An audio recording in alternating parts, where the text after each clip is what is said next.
الحمد لله نحمده ونستعينه ونستغفره ونؤمن به ونتوكل عليه ونعوذ بالله من شرور أنفسنا ومن سيئات أعمالنا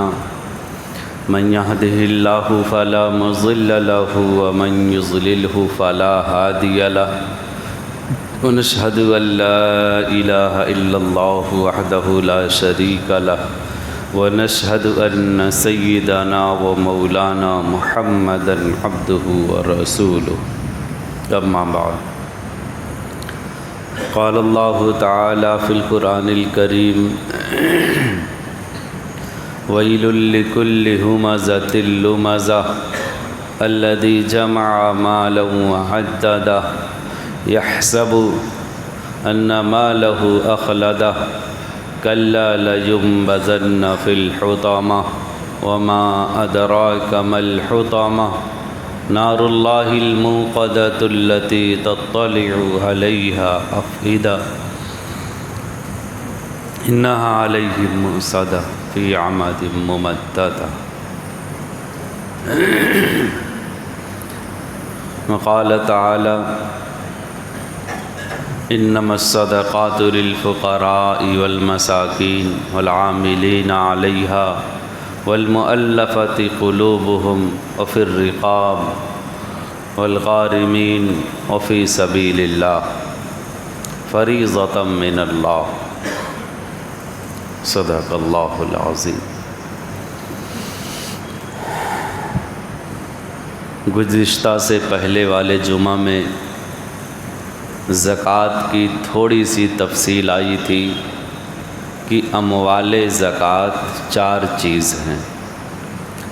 سونا ہے 87 گرام 480 ملی گرام 7.5 تولہ، چاندی ہے 52.5 تولہ 612 گرام 360 ملی گرام۔ اموال تجارت ہے، اور چوتھی چیز روپیہ پیسہ۔ یہ 4 چیز ہیں۔ اگر چاروں میں سے کوئی بھی 52.5 تولہ چاندی کی مقدار کے بقدر پہنچ جائے تو زکوٰۃ واجب ہو جاتی ہے، جس کی قیمت تقریباً 45,500 ہوتی ہے۔ اگر اتنا کسی کے پاس مال ہے اور سال بھر اس کی ملکیت میں موجود ہے، ضرورت اصلیہ سے زائد ہو۔ ضرورت اصلیہ اس کو کہتے ہیں کہ روز مرہ کی جو ضرورت ہے وہ انسان کی مکمل پوری ہو رہی ہو، اور پورا ہونے کے بعد بھی اتنا مال بچا رہے۔ ضرورت اصلیہ میں رہنے کا گھر آتا ہے، روزانہ کھانے پینے کے سامان برتن وغیرہ ہیں، لیٹنے بیٹھنے کے لیے صوفہ اور فریج کولر یہ سب ہے، آنے جانے کے لیے گاڑی وغیرہ ہے، موبائل وغیرہ ہے، حفاظت کے لیے رکھے ہوئے سامان پستول وغیرہ ہے۔ یہ وہ سب چیزیں ہیں جو روزانہ کی زندگی میں ہر انسان کو ضرورت پڑا کرتی ہے، گرمی سردی اور برسات کے موسم کے لحاظ سے۔ یہ چیزیں حاجت اصلیہ اور ضرورت اصلیہ کہلاتی ہیں۔ ان سب کے باوجود اگر اس کی ملکیت میں تقریباً 45,000 روپیہ موجود ہے اور سال بھر باقی رہا، اور قرض وغیرہ سے بھی فاضل ہو، مقروض بھی نہ ہو آدمی، تو اب شریعت کہے گی کہ بھئی آپ مالدار ہو شریعت کی نگاہ میں، لہٰذا آپ کو زکوٰۃ دینا چاہیے۔ سال مکمل ہو جائے گا اور اس کی ملکیت میں اتنا پیسہ بہرحال بچا رہا، کبھی کم رہا کبھی زیادہ رہا، چلے گا۔ نصاب بالکل ختم نہ ہوا ہو درمیان میں، مثال کے طور پر رمضان کے شروع میں وہ آدمی صاحب نصاب بنا اور دوسرے رمضان کے آنے تک اتنا فاضل پیسہ اس کے اکاؤنٹ میں، اس کے گھر میں، کباٹ میں پڑا رہا، تو اب شریعت کہے گی کہ بھائی دیکھو، ساری ضرورتوں کے پورا ہونے کے ساتھ ساتھ اس پیسے کو تمہیں ضرورت نہیں پڑی، یہ ضرورت سے زائد پیسہ ہے 50,000، لہذا تم صاحب نصاب ہو، زکوٰۃ دو۔ بیچ میں کبھی زیادہ بھی ہو گیا کبھی کم بھی ہو گیا تو دیکھا جائے گا، حساب لگاتے وقت الگ بات ہے، لیکن نصاب سے کم نہ ہوا۔ ایسا نہ ہوا کوئی بھائی 4 مہینے کے بعد تو پیسہ ہی بالکل ختم ہو گیا، اس رمضان میں 50,000 تھا، اس رمضان میں 50,000 ہے، لیکن بیچ سال میں تو خالی 10 ہی کسی مہینے میں 10,000 بچا، کسی مہینے میں 20-30,000 بچا، یعنی نصاب اگر گھٹ گیا تب بھی نہیں مانا جائے گا۔ شرط یہ ہے کہ پورے سال بھر وہ نصاب اس کی ملکیت میں باقی رہا ہو، ساری ضرورتوں کو پورا ہونے کے باوجود، قرض وغیرہ کو دینے لینے کے باوجود، اگر اس کی ملکیت میں اتنا مال موجود ہے تو شریعت کہے گی کہ تم مالدار ہو۔ اپنے اس دیار میں، ہندوستان میں، پاکستان میں،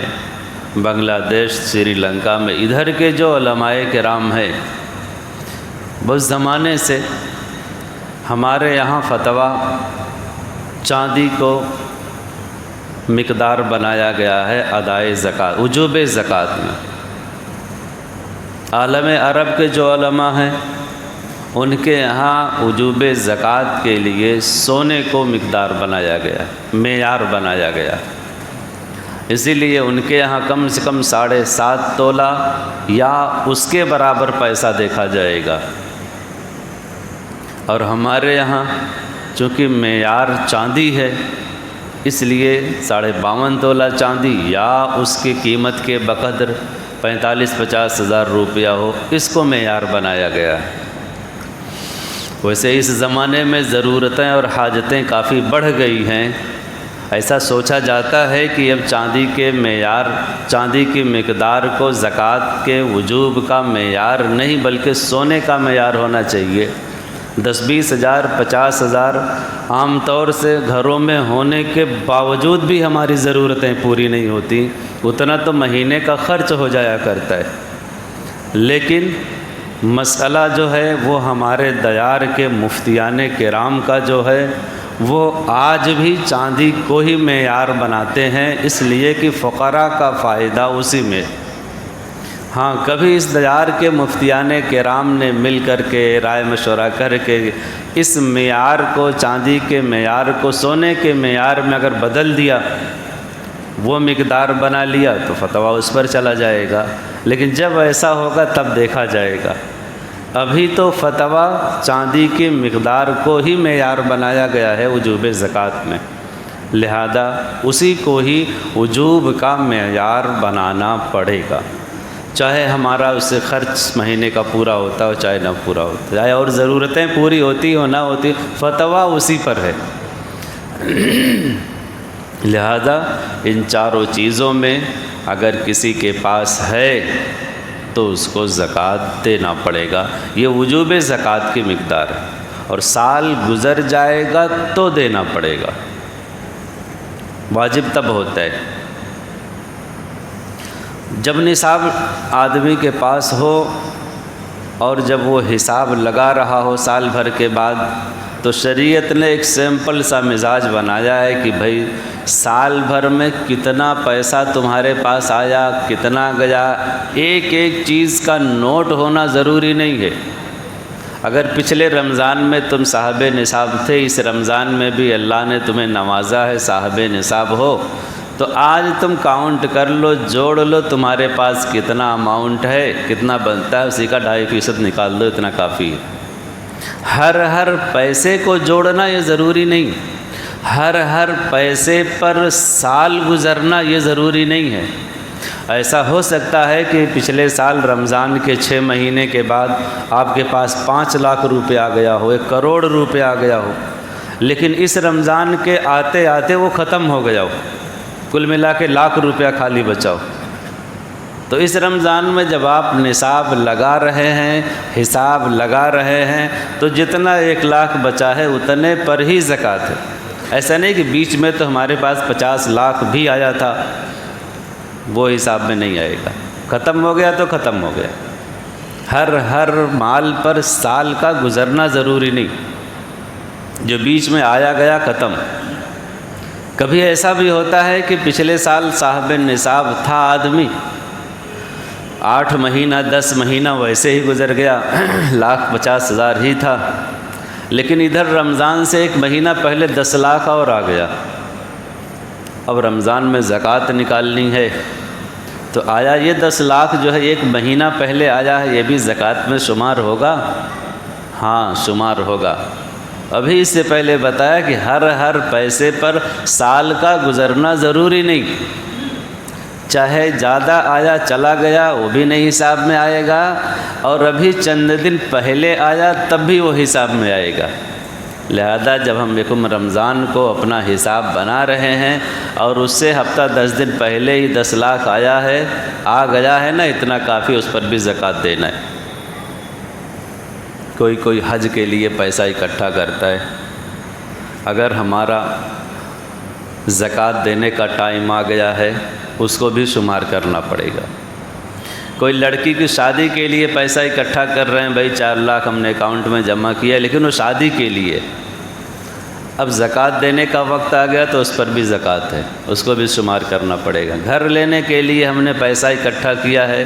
تو اس پر بھی زکوٰۃ ہے۔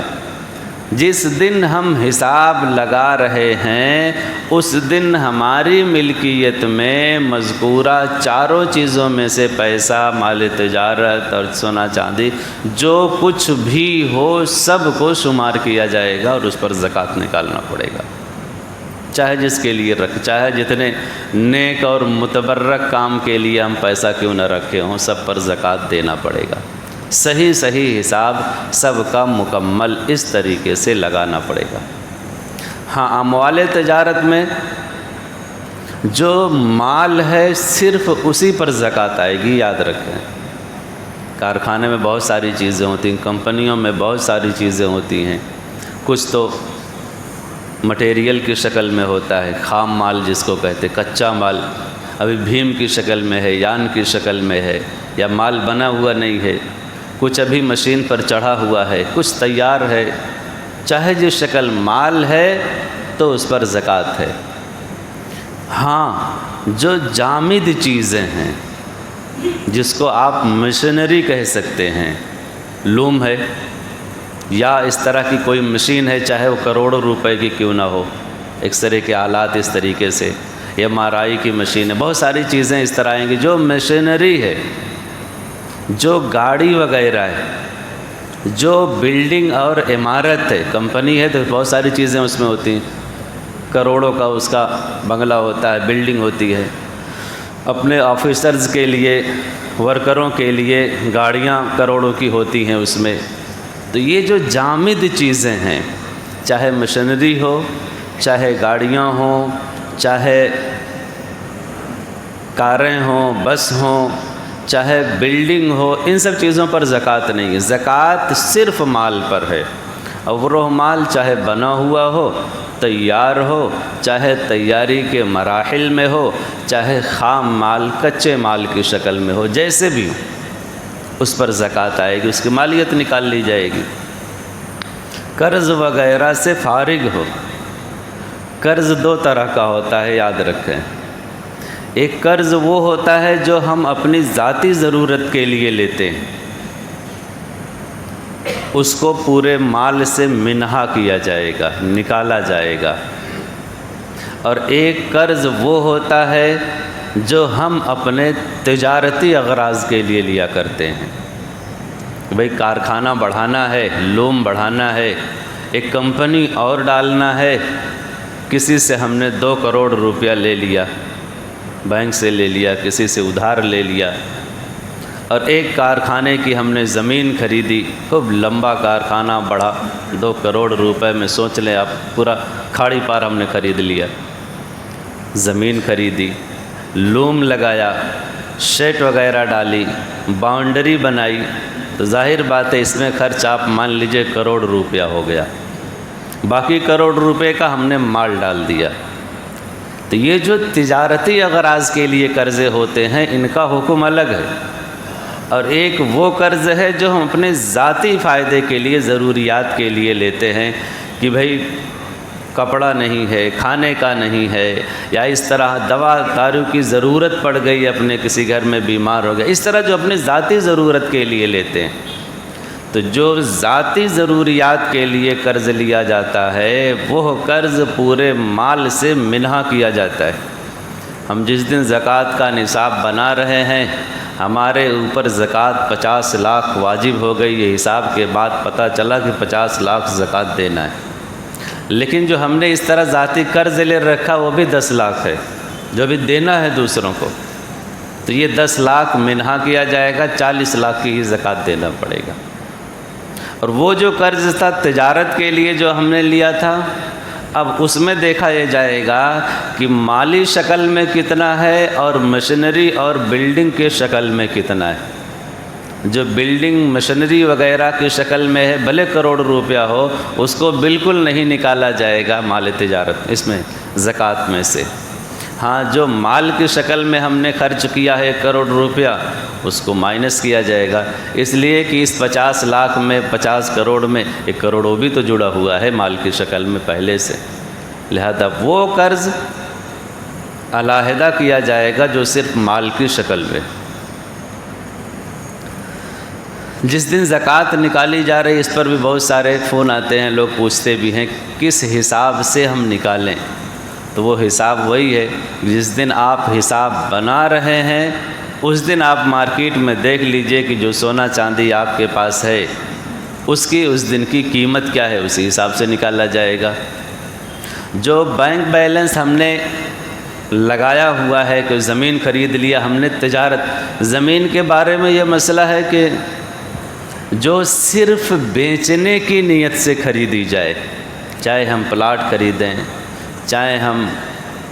کوئی گھر خریدیں، دکان خریدیں، اس طرح کی چیزیں اگر ہم صرف بیچنے کی نیت سے خرید رہے ہیں، خریدتے وقت یہ نیت صاف ہونی چاہیے کہ آج ہم خرید رہے ہیں اس لیے کہ کل کو زیادہ پیسہ ملے گا ہم بیچ دیں گے، انہی پلاٹ اور انہی فلیٹ اور انہی دکانوں پر زکوٰۃ آئے گی۔ جو اپنے رہنے کے لیے، رہائش کے لیے خریدا جائے کہ آگے چل کے اس پہ فارم ہاؤس بنا لیں گے، گھر بنا لیں گے، دکان بنا لیں گے، بچے زیادہ ہیں آج نہیں ضرورت ہے 10 سال بعد ضرورت پڑے گی گھر بنانے کی تو گھر بنا لیں گے، یا کوئی نیت نہیں ہے بس ہمارے موقع کی چیز ہے بک رہی ہے آگے کیا کرنا ہے کوئی نیت نہیں، ہم نے خرید لیا اس کو پیسہ تھا۔ تو ان صورتوں میں جس میں رہائش کی نیت ہو، دکان ڈالنے کی نیت ہو،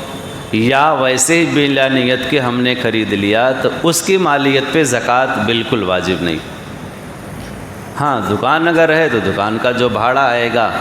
فلیٹ ہے ہم نے اس کو بھاڑے پہ چڑھا دیا ہے تو جو بھاڑا آئے گا وہ اپنے اصل مالیت میں مل کر کے جو جتنا ہمارے اوپر زکوٰۃ واجب ہے اصل پیسے میں مل کر کے وہ بھی زکوٰۃ دی جائے گی، وہ ایک الگ چیز ہے، لیکن اس فلیٹ اور دکان کی مالیت پہ زکوٰۃ واجب نہیں ہوگی، جو بھاڑا آئے گا وہ تو دیکھا جائے گا اس میں زکوٰۃ ہے۔ تو یہ وہ چیزیں ہیں جو تفصیلی زکوٰۃ ہم کیسے نکالیں۔ کچھ دکانیں وہ ہوتی ہیں جن کے سارے مال کا اسٹاک خود دکاندار کو بھی پتہ نہیں ہوتا، کرانہ اسٹور ہے یا میڈیکل اسٹور ہے، اس طرح کی کچھ دکانیں ہوتی ہیں کتنا مال ہے دکان والے کو بھی نہیں پتہ ہے۔ ان کے بارے میں مفتیان کرام نے یہ سہولت دی ہے کہ بھائی تم ایک کام کرو، اگر ریٹیل پرائس نہیں معلوم تو ہول سیل پرائس تو معلوم ہوگی، اس حساب سے تم اپنی زکوٰۃ نکال دو۔ اگر دکاندار یہ کہتا کہ نہیں ہول سیل بھی اپنے کو نہیں معلوم کہ کتنا ہے، کتنے کا مال ہے، نہیں معلوم، اور ایک لمبا کام ہے اس کو حساب میں لگانا، تو شریعت یہ چھوٹ دیتی ہے کہ اچھا اگر کوئی اپنی دکان ختم کرنا چاہے تو سارا مال جو بیچنا چاہے، بھائی اتنا مال ہے اپنے کو دکان نہیں کرنا، کتنا دو گے یہ بتاؤ، تو سامنے والا کہہ لیجیے آدھی قیمت ہی لگاتا ہے، تو شریعت کہتی ہے کہ ٹھیک ہے اگر تم پورے مال کو اکٹھے بیچنا چاہو تو کتنا سامنے سے ملے گا، کم سے کم یہ درجہ ہے کہ تم اتنے پر اپنا حساب بنا لو، زکوٰۃ نکال دو، لیکن بہتر ہول سیل پر وہ دینا چاہیے اگر اپنے پاس اس کا حساب ہو تو۔ یہ وہ چیزیں ہیں جو زکوٰۃ میں ضروری ہیں، اور اسی حساب سے لوگوں کو اپنی زکوٰۃ نکالنا چاہیے۔ ایک دوسری آیت بھی میں نے پڑھا تھا، انما الصدقات للفقراء والمساکین۔ اچھا ٹھیک ہے زکوٰۃ تو ہم نے حساب لگا لیا، دینا کس کو ہے؟ وہ اللہ رب العزت نے اس آیت میں جو 10ویں پارے کی آیت ہے، سورہ توبہ کی آیت ہے، اللہ نے اس میں بتائی انما، صرف اس سے زیادہ 8 مصارف ہیں اس آیت کے اندر، انما الصدقات للفقراء والمساکین، فقراء کو دے سکتے زکوٰۃ، مساکین کو دے سکتے۔ مسکین اس کو کہتے ہیں جس کے پاس صرف ایک دن کی روزی ہو، اس سے زیادہ نہ ہو۔ فقیر اس کو کہتے ہیں کہ جس کے پاس روزی تو ہے، مال تو ہے، اتنا مال نہیں ہے کہ اس کے اوپر زکوٰۃ واجب ہو، صاحب نصاب نہیں ہے وہ، تو چاہے بالکل غریب ہو، غریبی ریکھا کے نیچے والا ہو، اور چاہے غریب ہی ہے، تھوڑا بہت چل رہا ہے اپنا، اس کا زکوٰۃ واجب نہیں، ان دونوں کو زکوٰۃ دی جا سکتی۔ والعاملین علیہا، جو زکوٰۃ وصولتے ہیں، یہ جب اسلامی حکومتیں ہوتی تھیں، جیسے آج کل سفیر لوگ آتے ہیں زکوٰۃ وصول کر کے لے جاتے ہیں، ایسے جب اسلامی حکومتیں ہوتی تھیں تو حکومت کے جو کارندے ہوتے تھے لوگوں کے پاس جاتے تھے، زکوٰۃ وصول کے لاتے تھے، تو ان کی تنخواہیں اس زکوٰۃ میں سے دی جاتی تھی۔ اب وہ سسٹم نہیں ہے، سفیروں کو زکوٰۃ ان کی تنخواہ میں نہیں دی جا سکتی، یہ مفتیان کرام کا فیصلہ ہے، اس لیے کہ سال بھر وہ باقاعدہ تنخواہ پر مقرر ہوتے ہیں، لہذا ان کو دینے سے، صرف ان کی زکوٰۃ میں دینے سے زکوٰۃ ادا نہیں ہوگی، ان کو زکوٰۃ نہیں جا سکتی، ان کو تنخواہ دی جاتی۔ والمؤلفۃ قلوب والعاملین علیہا کا سسٹم اب ختم ہے، ہاں کبھی اسلامی نظام آیا تو پھر لاگو ہو جائے گا۔ والمؤلفۃ قلوبہم، چوتھا مصرف کیا تھا؟ اللہ کے رسول کے زمانے میں غربا زیادہ تھے، تو اللہ کے رسول اور اسلامی ریاستیں، جو آدمی بالکل غریب ہوتا تھا، ضرورت مند ہوتا تھا، اس کی مالی تعاون، مالی اس کا ہیلپ کیا کرتے تھے، اور وہ متاثر ہو کر کے اسلام لاتا تھا۔ آج بھی ایسا ہے، بہت سے غریب گھرانے ایسے ہیں کہ بیچارے کینسر ہو گیا ہے، ان کا پورا گھر بیچ دیں تو علاج کا پیسہ نہیں، کوئی اللہ کا بندہ کھڑا ہو کر کے ان کا تعاون کر دے، علاج کروا دے، تو بڑے متاثر ہوتے ہیں۔ اگر وہ غیر مسلم ہیں تو بہت قوی امید ہے کہ آگے چل کر کے اسلام کی دولت ان کو مل جائے۔ لیکن یہ چیز بھی اسی زمانے کے ساتھ مخصوص تھی کہ ایسے لوگوں پر زکوٰۃ خرچہ کی جاتی تھی۔ اس زمانے میں یہ صورت بھی منسوخ ہے، یاد رکھیں، کسی غیر مسلم کو زکوٰۃ دینا بالکل جائز نہیں، ادا ہی نہیں ہوگا، اور اگر مسلم ہے تو ظاہر بات ہے فقیر اور مسکین میں وہ آ جائے گا، اگر اس لینے لائق ہے تو یہ دونوں صورتیں، عاملین علیہ بھی، مؤلفۃ قلوب بھی، اس دور میں بالکل نہیں ہے۔ وفی الرقاب، گردن چھڑانے میں، آج پہلے زمانے میں ایسا تھا، لوگ باندی اور غلام بنا کرتے تھے، زبردستی اٹھا کر کے کسی کو بیچ دیا جاتا تھا۔ اس زمانے میں ایسا نہیں ہے، لیکن اس کی دوسری شکل ہے، زبردستی ہماری حکومتیں ظلم کی بنا پر اچھے بھلے لوگوں کو اٹھا کر کے جیلوں میں ٹھونس دیتی ہیں، 20 سال اس جیلوں میں سڑ رہے ہیں، آپ دیکھیں 10 سال سے سڑ رہے ہیں۔ اس کی دوسری شکل یہی ہے، اور پھر رقاب کی، کہ ان کی گردن چھڑائی جائے، ان کو آزاد کرایا جائے، مقدمات لڑا جائے، جیسا ہماری جمعیت کر رہی ہے، تو اس میں بھی ڈائریکٹلی زکوٰۃ کی رقم کو خرچہ کیا جا سکتا ہے۔ والغارمین علیہا، اور جو آدمی مقروض ہو، اس کو بھی زکوٰۃ دیا جا سکتا ہے۔ شرط یہ ہے کہ وہ قرض فضولیات اور اسراف کے لیے نہ لیا ہو۔ پتہ چلا بیوڑا شرابی ہے، ان سے لے کے ان سے لے کے خالی شراب پیتا ہے، اس کا قرض بالکل نہیں ادا کیا جائے گا۔ کوئی آدمی شادی کیا ہے اور شادی میں فضولیات اور اسراف کیا ہے، ایسا آدمی بھی مکروہ شریعت نہیں مانتی۔ ایسے آدمی کا تعاون کرنا گویا گناہ پر ان کی اعانت اور امداد کرنا ہے۔ ہاں، جو ضرورتی خرچے کے لیے جائز اور ضرورت خرچے کے لیے انہوں نے قرض لیا ہو، ان کے قرض کی ادائیگی زکوٰۃ کی رقم سے کی جا سکتی ہے۔ غارمین علیہ کا یہ مطلب، ایک ہوتا ہے زکوٰۃ دینا، ایک ہوتا ہے زکوٰۃ مانگنا۔ یہ ہمیشہ یاد رکھیں، جو آدمی غریب ہو، مسکین ہو، شریعت کہتی بھائی یہ صاحب نصاب نہیں ہے، اس کو زکوٰۃ دیا جا سکتا ہے۔ لیکن اگر اس کے پاس صرف سونا چاندی مال تجارت ہی نہیں نہ ہے، اگر اس کے پاس فرنیچر وغیرہ یا اس طرح کچھ ایسے سامان جو کباڑ میں پڑے ہوئے ہیں اور غیر مستعمل ہیں، لیکن ان کو بیچا جائے تو وہ 45-50 ہزار کی مالیت کے ہیں، ایسے آدمی کو زکوٰۃ لینا جائز نہیں ہے۔ یاد رکھیں، ایسے آدمی کو زکوٰۃ دے دیں گے ادا ہو جائے گی، لیکن ایسے آدمی کو زکوٰۃ لینا جائز نہیں ہے۔ ایک آدمی ہٹا کٹا تندرست ہے، کمانے پر قادر ہے، شریعت کہتی ہے کہ اگر ایک دن کا بھی رزق اس کو نہیں ہے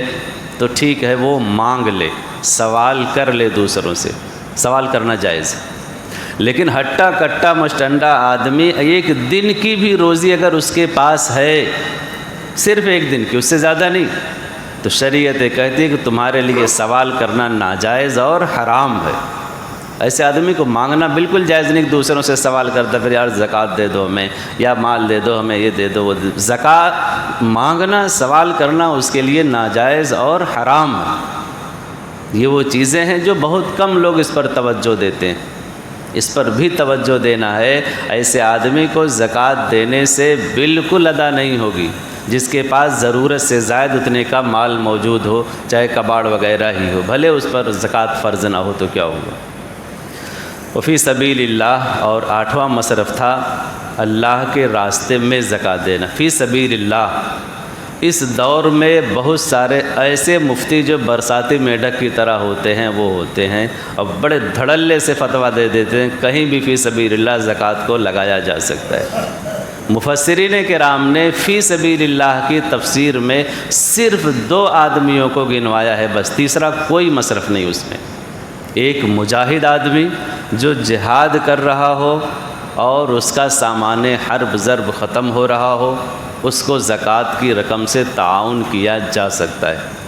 جیسے اس دور میں ایک ظالم اسرائیل ہے، فلسطین پر حملہ کیا، وہ آئے دن سینکڑوں لوگوں پر بمباری کر کے مارتا ہے۔ اب اگر کوئی آدمی اپنی زکوٰۃ کو